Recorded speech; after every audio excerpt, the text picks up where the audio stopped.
How does a colocation, cloud services, and managed IT solutions provider find qualified prospects? How does a colocation, cloud services, and managed IT solutions provider find qualified prospects?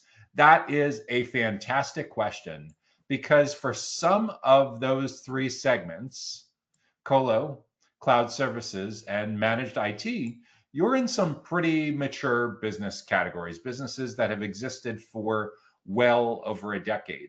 So if you're not super careful, you can potentially struggle a lot with differentiation and face commoditization, which can make your job way, way, way more difficult.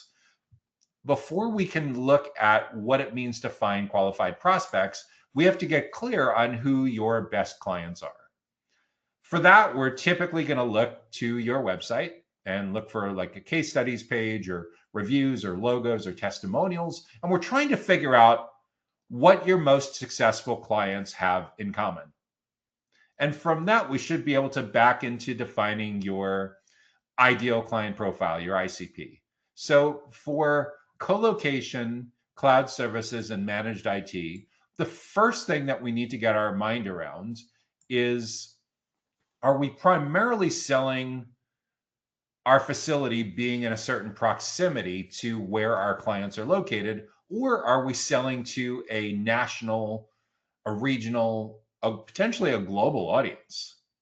And for a lot of co-location providers that have a single location, they're like two different playbooks going on. They're mostly investing in generating qualified prospects in their local community, and they dip their pinky toe in the pool ever so slightly when it comes to digital, when it comes to global marketing, when it comes to lead generation, when it comes to all things with growing their client base that is significantly beyond being able to drive to the facility within 30 to 60 minutes. If you have multiple locations across a single region, if you have multiple locations spread out across the country, across the continent, across globally,